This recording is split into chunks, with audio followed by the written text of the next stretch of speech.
ça nous traumatise beaucoup. Des soldats qui vont à l'étranger, des casques bleus qui reviennent après 6 mois seulement, puis qui sont traumatisés. Imaginez des dizaines d'années quand vous vivez dans des régions qui sont ravagées par de la violence, par des crimes, par de la guerre. Alors, quand ils arrivent ici, c'est dans un état absolument de détresse psychologique et pas seulement financière.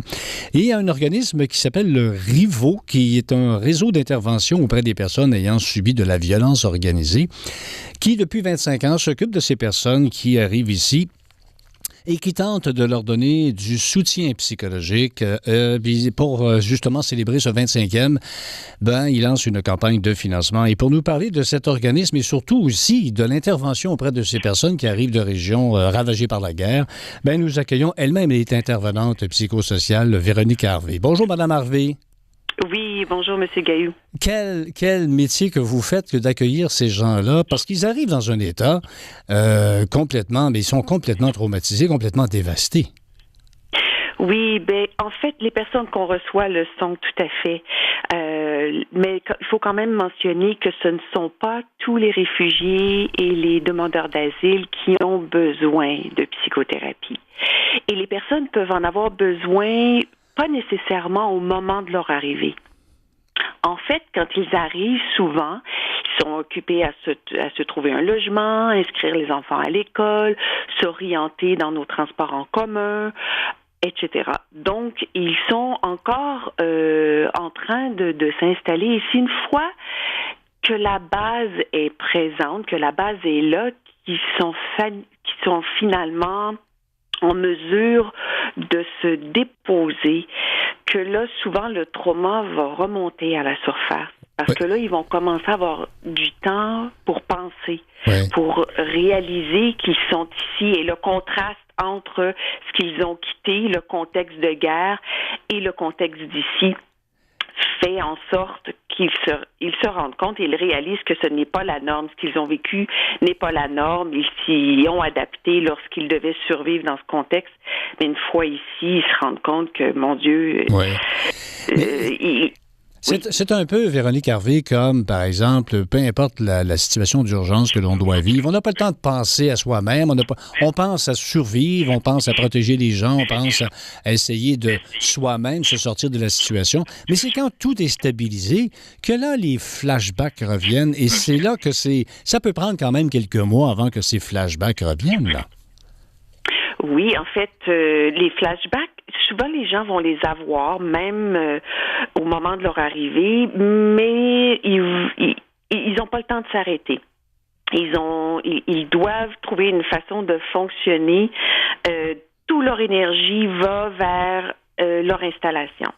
Donc, et puis ils sont très sollicités au niveau des différents services qu'on leur offre, parce qu'ici au Québec, on les accueille. Donc, on leur permet pas, si vous voulez, de prendre le temps de reprendre leur souffle. C'est après, souvent 8 mois après, parfois même des années après. Ça se manifeste qu'ils comment? viennent nous voir. Comment ça se manifeste? Bon, alors, ça dépend des personnes, mais en général, les personnes qu'on voit, alors on voit des symptômes de stress post-traumatique et ou de dépression, parfois les deux. Donc, au niveau du stress post-traumatique, comme vous le disiez tout à l'heure, les gens peuvent avoir des flashbacks, donc ils vont, ce qu'on appelle des reviviscences, donc ils vont revivre le drame ou les drames qu'ils ont vécu, parce qu'il y en a souvent plusieurs, c'est pas juste un. Et ils vont souvent repenser à ce qu'ils ont vu. Donc, c'est très envahissant. Souvent, ils vont avoir de la difficulté à dormir. Est-ce que les enfants... ça les épuise. Oui, souvent, les enfants ont vécu ça aussi. Est-ce qu'ils s'en sortent plus facilement que les adultes? Mais c'est au niveau de l'adaptation, au niveau du choc culturel, si vous voulez, au niveau de l'apprentissage de la langue, c'est sûr que les enfants ont un avantage sur les parents, parce que des enfants, ça apprend vite, mais c'est aussi parce qu'ils sont immédiatement intégrés à notre société, dû au fait on doit les inscrire à l'école, donc tout de suite, ils sont en immersion. Tandis que les parents vont gérer la famille, vont être en recherche d'emploi, ils doivent apprendre la langue. Mais c'est plus long, c'est un processus qui est plus long. Ils ont aussi à gérer les responsabilités familiales à travers de tout ça. Donc, c'est sûr que les parents sont très sollicités, ils ont beaucoup de pression. Mais bon, c'est ça. Ça dépend des parents, ça dépend des âges et ça dépend. Il y a des parents, il y a des gens qui arrivent ici qui sont extrêmement éduqués, qui ont des diplômes universitaires. Il y en a d'autres, comme certaines femmes avec qui je travaille, qui sont analphabètes. Donc, mais dans les deux cas, Véronique Harvey, quand on a vécu la guerre, la violence, qu'on soit universitaire ou qu'on soit analphabète, l'impact est le même finalement. L'impact est le même, mais les défis d'adaptation ont un impact sur la santé mentale. Donc, c'est certain que quelqu'un qui ne sait pas lire et écrire va avoir peut-être un niveau d'anxiété ou des enjeux différents de quelqu'un qui a un diplôme universitaire, parle déjà la langue et l'écrit très bien, va peut-être avoir plus de facilité à se trouver un emploi. Puis c'est sûr que quand on se trouve un emploi, ben là, ça contribue au sentiment de sécurité. Parce qu'on sait qu'on va pouvoir subvenir aux besoins, à nos propres besoins et à ceux de notre famille. Depuis 25 ans que le RIVO existe, vous avez quand même aidé 4000 personnes, hommes, femmes, enfants. On parle de 40 000 heures de thérapie. Est-ce que la plupart des gens finissent par s'en sortir quand même assez bien au bout d'une thérapie? Ou si il faut apprendre à vivre un peu avec ce trauma?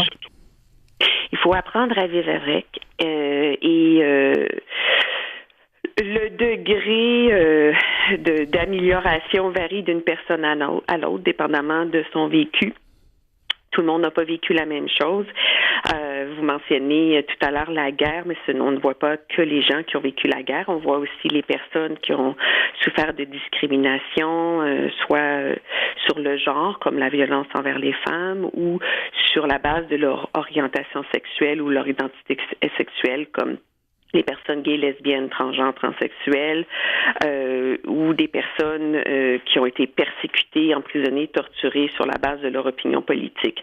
Donc, on voit plusieurs profils et dépendamment du vécu, dépendamment si, dans le cas des demandeurs d'asile qui n'ont pas de statut d'immigration, qui arrivent ici en demandant la protection du Canada parce que leur vie dans leur pays d'origine est en danger. Dépendamment s'ils obtiennent leur statut ou pas, évidemment, ça va jouer aussi sur l'amélioration de l'état psychologique et émotionnel. Puis je vous dirais que ce qu'on fait en thérapie, on apprend beaucoup, on aide les personnes à absorber ce qu'ils ont vécu et surtout à se reconstruire en tant que personne. Parce que souvent, ce sont des personnes qui ont été déshumanisées. Et dans le processus de déshumanisation, l'objectif du bourreau ou des bourreaux est vraiment de défaire, de déconstruire la personnalité de la personne. Ouais, l'estime de soi est atteinte autant que le corps, finalement. Exactement. Et même l'identité même de la personne la personne a souvent été forcée de s'approprier une identité négative pour se soumettre à son bourreau, pour survivre. Et une fois qu'elle a fui, une fois qu'elle arrive ici, avec la perte de repères, le déracinement et les chocs d'adaptation, elle va avoir de la difficulté à reconnecter avec elle-même. Et c'est beaucoup ça qu'on fait en thérapie. Donc, pour certains, l'adaptation, finalement, pour ceux qui arrivent, commence par la reconstruction de soi. Et ensuite, on peut aller participer à des cours de francisation.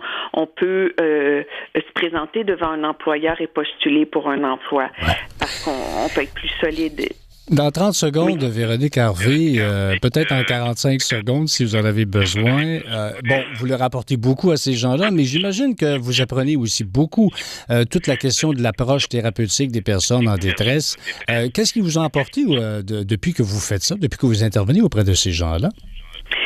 C'est une très bonne question. Je l'aime, votre question, parce qu'on parle beaucoup de la détresse. Oui. Mais si vous saviez à quel point ces personnes m'inspirent, quand on voit cette transformation, aussi petite qu'elle soit, parce que souvent c'est des pas modestes, mais c'est le pas qui va permettre à une personne de passer d'un état de paralysie, ils sont souvent paralysés par la peur, envahis, et ils ont perdu confiance en l'humain, à reprendre un peu de confiance en l'autre, à reprendre confiance en soi et à être capable de faire le premier pas vers l'intégration, à se remobiliser, à reconnecter avec les ressources internes. Et ça, d'être témoin de ça, pour moi, de voir ça sous mes yeux se produire, cette transformation, c'est la raison pour laquelle je fais ce travail, c'est que c'est très inspirant. Véronique Harvey, travailleuse sociale, psychothérapeute en intervention auprès des réfugiés. Merci beaucoup de nous avoir parlé ce matin.